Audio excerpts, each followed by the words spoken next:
हाय! आज आपण बघणार आहोत मस्त अशी पालकाची टम्म फुगणारी पुरी कशी बनवायची ते अगदी सोप्या पद्धतीने आणि कमीत कमी वेळात बनणारी पुरी आज आपण येथे बघणार आहोत. चला तर मग रेसिपीला सुरुवात करूया.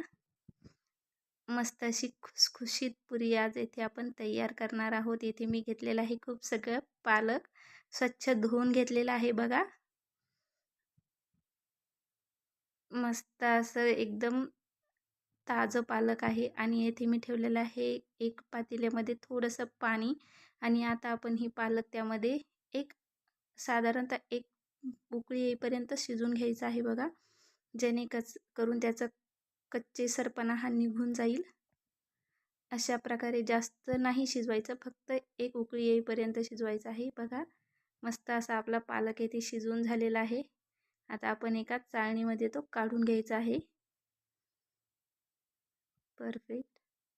खूप जास्त वेळ नाही शिजवायचं बघा, जेणेकरून त्याचा हिरवा कलर हा निघून जातो. साधारणतः 1-2 ते 3 मिनटंच फक्त पाण्यामध्ये ठेवायचं आहे. अशा प्रकारे आता आपण येथे मसाला तयार करून घेणार आहोत. येथे मी घेतलेले आहे खूप सगळी कोथिंबीर, बारीक चिरलेल्या 2 ते 3 बारीक चिरलेल्या मिरच्या, लसणाच्या पाकळ्या, जिरं, थोडंसं पाणी घालून फक्त मिक्सरला फिरवून घ्यायचं आहे. परफेक्ट. बघा खूप सुंदर असा कलरही आलेला आहे बघा. आता आपण हे एका भांड्यामध्ये काढून घेणार आहोत आणि त्याच भांड्यामध्ये आता आपण पालकही घालून मिक्सरला फिरवून बारीक करून घ्यायचं आहे. अगदी बारीक पेस्ट करायची आहे बघा याच्यात पण. मस्त असा शिजलेला आहे आणि छानपैकी कलरही येणार आहे बघा त्याला मस्त.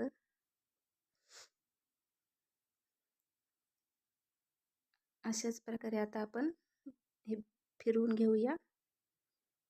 बघा मस्त एकदम परफेक्ट असं आपलं बॅटर रेडी आहे बघा. तर हे आपण एका भांड्यामध्ये काढून घेणार आहोत. आता आपण त्यामध्ये घालणार आहोत अर्धा वाटी रवा,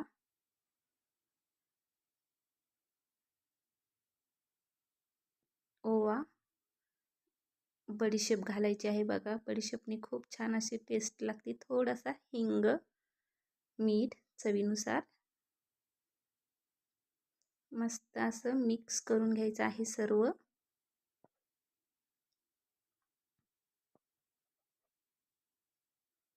आपण ज्यावेळेस हे मिश्रण एकत्र करून घेतो बघा, त्यामुळे अगदी छान अशी चव लागते बघा पालक पुरीची.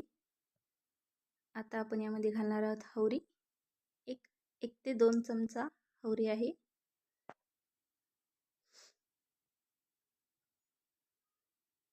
आता आपण यामध्ये घेणार आहोत 2 वाट्या गव्हाचं पीठ. थोडं थोडं टाकून घेऊया एकदा. ह्याच मिश्रणामध्ये आपल्याला हे पीठ पूर्णपणे मळून घ्यायचं आहे बघा. बिलकुल पाणी त्यात घालायचं नाही. घट्ट असं पीठ मळायचं आहे. सर्व पीठ आपण त्यामध्ये टाकून घेतलेलं आहे बघा. मस्त असा छान गोळा बनवून घ्यायचा आहे. अशा प्रकारे आपण छान असा मस्त गोळा बनवून झालेला आहे बघा. आता थोडंसं आपण त्याला चांगलं मळून घेणार आहोत बघा. अशा प्रकारे हाताने त्याला प्रेस करायचं आहे, जेणेकरून आपला गोळा हा अगदी मऊसर बनला जाईल आणि पुऱ्या ह्या मस्त फुलल्या जातील. मस्त गोळा आपला तयार आहे बघा. अशाच नवनवीन रेसिपीजसाठी बघा दीपाली शिंदे ब्लॉगला सबस्क्राईब करायला विसरू नका आणि बेल आयकॉनवरही प्रेस करा. आता आपण त्याचा एक भाग काढून घेणार आहोत बघा आणि अशा प्रकारे आपण त्याचा रोल बनवायचा आहे.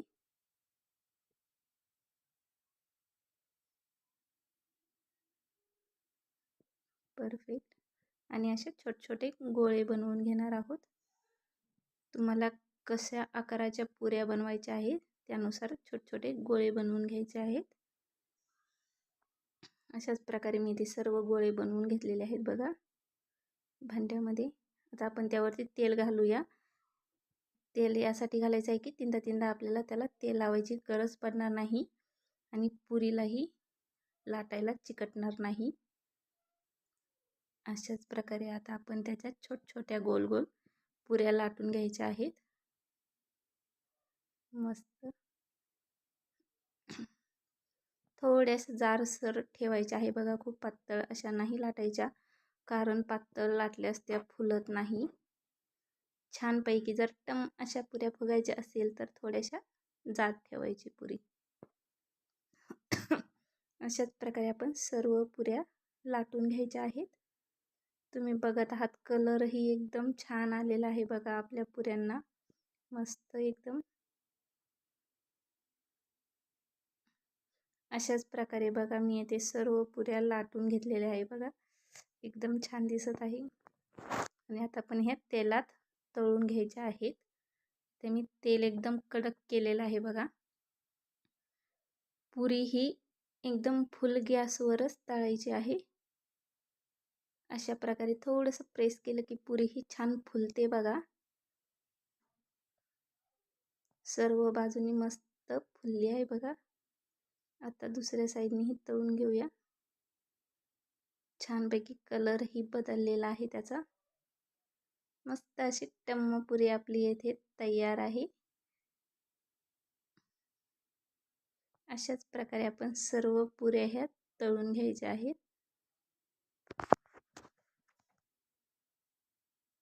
मस्त छान फुगत आहे बघा, एकदम भारी. आता आपण बघा इथे सर्व पुऱ्या तळून तयार आहेत.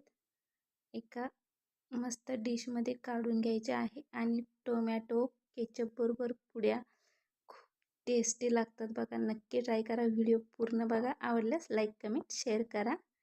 व्हिडिओ पूर्ण बघितल्याबद्दल धन्यवाद. थँक्यू.